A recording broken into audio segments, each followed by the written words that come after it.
Et elle est passée, la pleine lune en taureau, elle est passée. Bon, elle est encore un peu là, hein. Mais le pic est passé. Et on est samedi. Et on est en Gémeaux. La lune est en Gémeaux. Et c'est une toute autre histoire. Bonjour, c'est Judith d'Astrologie et compagnie qui vous parle et qui vous présente les brèves de lune, Astrologie et compagnie. C'est une spiritualité différente des autres atypiques. Parce que elle s'ancre dans les sagesses anciennes, sagesse auxquelles elle mêle mon astrologie, ma manière de voir les choses, mêle eh bien, tout ce que la modernité et la rationalité peut apporter de meilleur. On va prendre the best of both worlds, le meilleur des deux mondes. Ouais, on peut.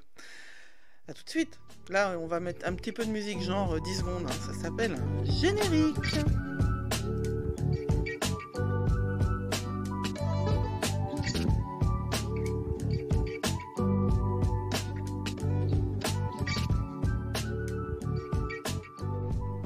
Alors, la lune en Gémeaux, elle est en air, elle est bavarde, elle est énergétique, elle est dans la communication et dans la recherche intellectuelle.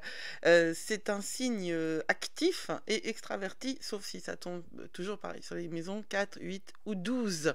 C'est un signe dans lequel nos esprits ont besoin d'être engagés et nous sommes des éponges pour l'information. Et le Gémeaux, eh bien, suit le Taureau. Et le Taureau, il n'est pas tout le temps hyper actif dans ses listes de choses à faire, c'est le moins qu'on puisse dire.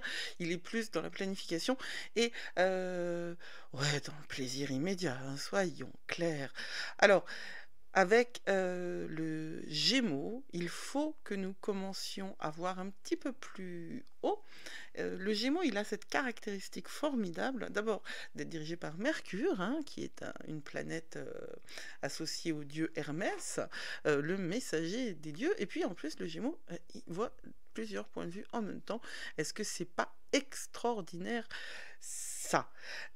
Si vous êtes branché, parce qu'on est samedi et que samedi c'est un jour dédié à Saturne, si vous avez des choses à faire qui sont très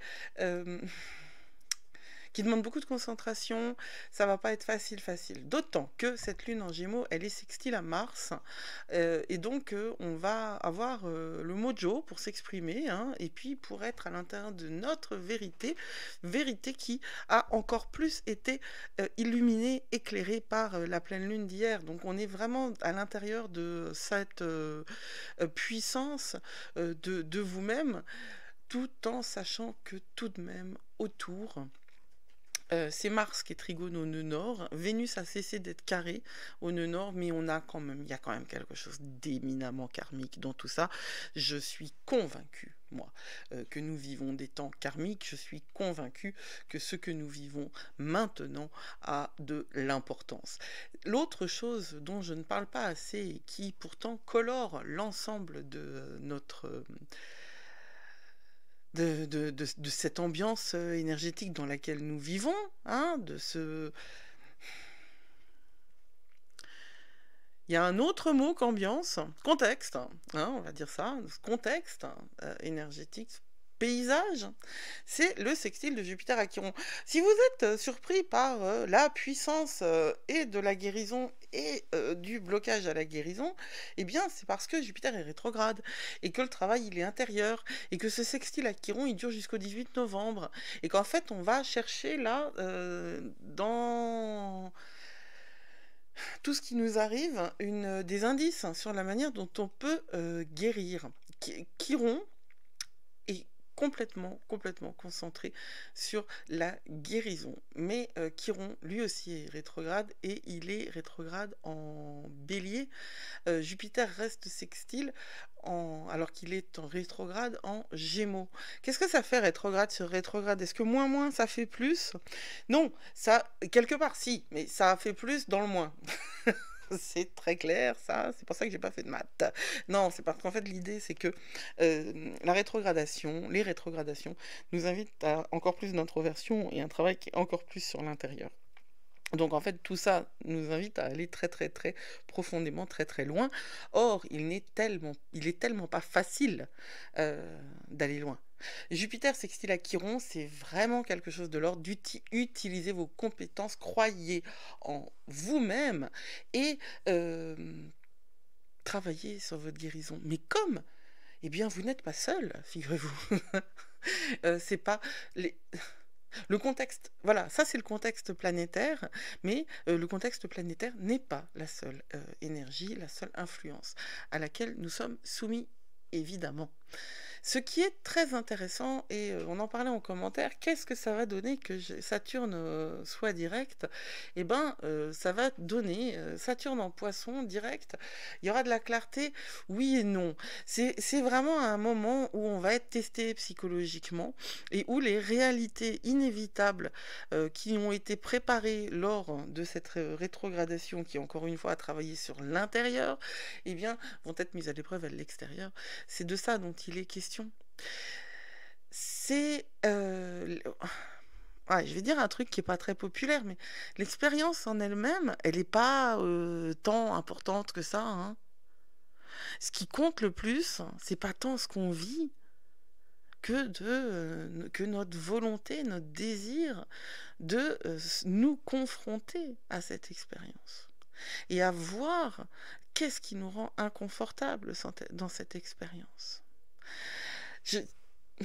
C'est vraiment ce que la période doit nous apporter. Ce qui compte le plus, c'est comment nous, on perçoit ce qui autour, pour nous, empêche le monde de s'améliorer. Qu'est-ce que ça nous apporte comme leçon pour nous? Moi, c'est la seule chose qui m'intéresse, en fait, je crois. Vraiment. Hein. En 2026, en février 2026, alors ça vous paraît très loin, mais somme toute, ça va venir très vite. En février 2026, Saturne va rattraper Neptune au 0 degré du Bélier. Et là, on va vivre un vrai écrasement des illusions. Là, tout ce qui a fait les mensonges, les beaux jours des mensonges, quelles qu'en soient les origines de ces mensonges. Et vraiment, je ne pense pas qu'il n'y ait qu'une seule source à ça. Je pense que Pluton en Capricorne, même si c'est MeToo, hein, je me réfère à la vidéo que j'ai faite, c'est à la fois le démantèlement des mensonges et à la fois parce qu'il est tellement difficile de sortir d'un schéma que c'est aussi la réactivation permanente de ces mensonges et la réutilisation permanente de ces mensonges. Ça va être complètement, on va se retrouver complètement dépenaillé, complètement dégagé de tout ça quand Saturne et Neptune se retrouveront en février 2026 au 0 degré du Bélier. Et toute l'année 2025, elle va nous servir en fait à ce grand moment-là, hein. C'est super important. Alors Saturne en Poisson, eh bien, quand il quitte sa rétrogradation, il a souvent une mauvaise réputation, Saturne, parce que quand on le vit, dans son thème, quand un événement planétaire va percuter votre Saturne natal, vous le sentez. Et c'est comme une claque, ça fait pas du bien. Saturne, il est là pour nous rappeler toutes les obligations que nous avons. Et moi, je dirais précisément envers qui on les a, ces obligations. On les a envers nous-mêmes. Et Saturne est là pour rappeler justement. Et Saturne en rétrograde en Poisson a été extrêmement difficile à vivre, hein, parce que c'est l'inverse en fait, c'est une contradiction, c'est une friction interne, c'est presque schizophrénique comme énergie. Et quand Saturne quitte la rétrogradation en Poisson, on est face à nos pires peurs.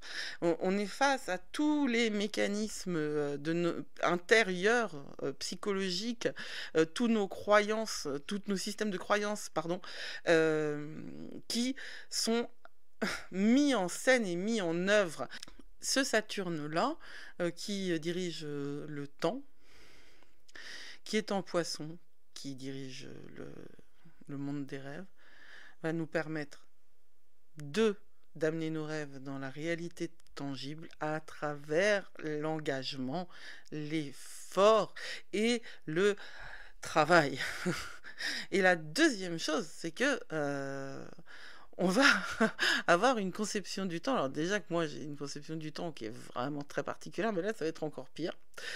Euh, on va être dans une conception du temps qui va nous pressurer, hein, euh, vraiment pressurer.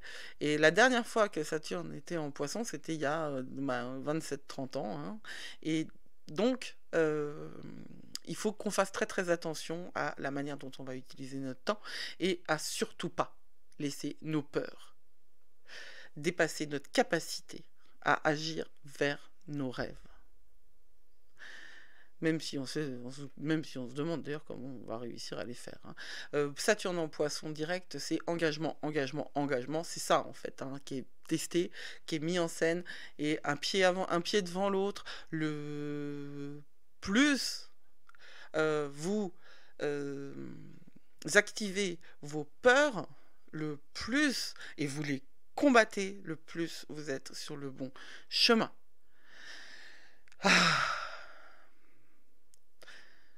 Voilà.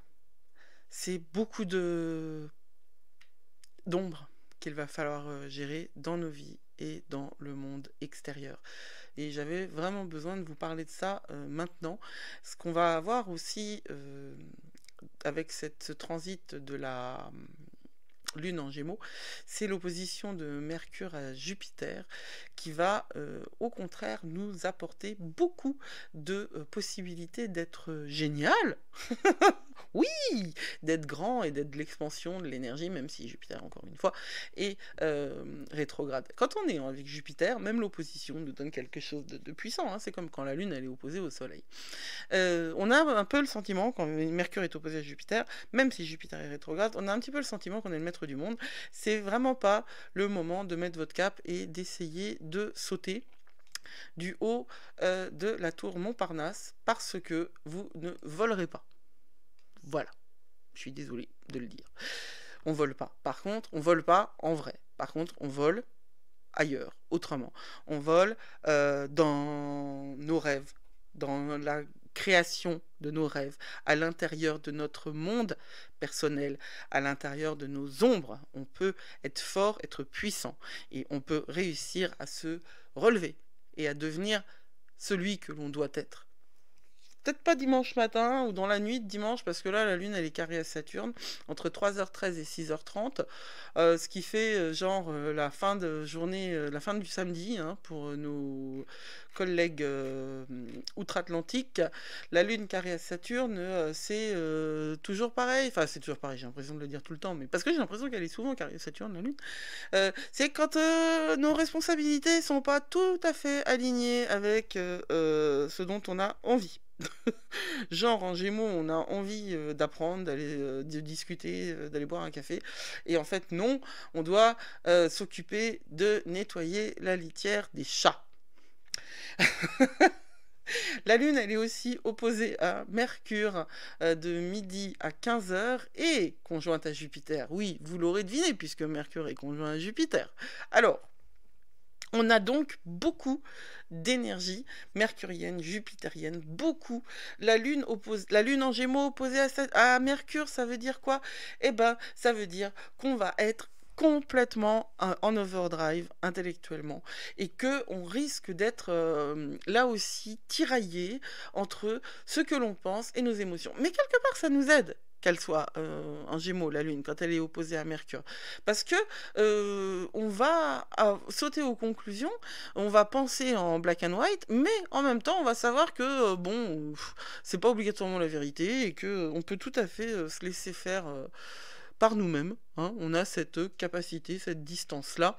Et conjointe à Jupiter, notre Lune, eh bien, on est dans la magie, la générosité, l'abondance.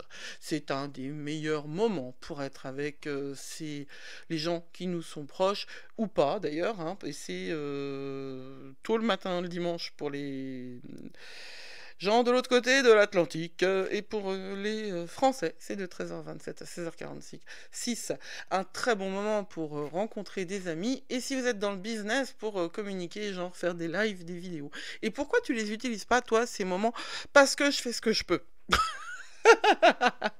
Mais je suis en train de faire plein de choses pour me dégager de mes bagages énergétiques et vous proposer un accompagnement vraiment totalement taillé sur mesure, même si vous êtes différents les uns des autres. Je pense que ce que je suis en train de concocter va vraiment vous aider.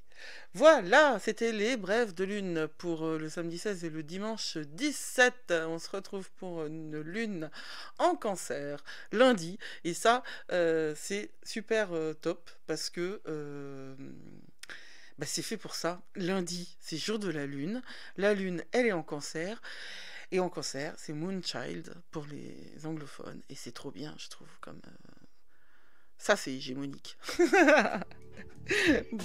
Prenez soin de vous, hein. Vous êtes plus fort que vous croyez. Blessed be.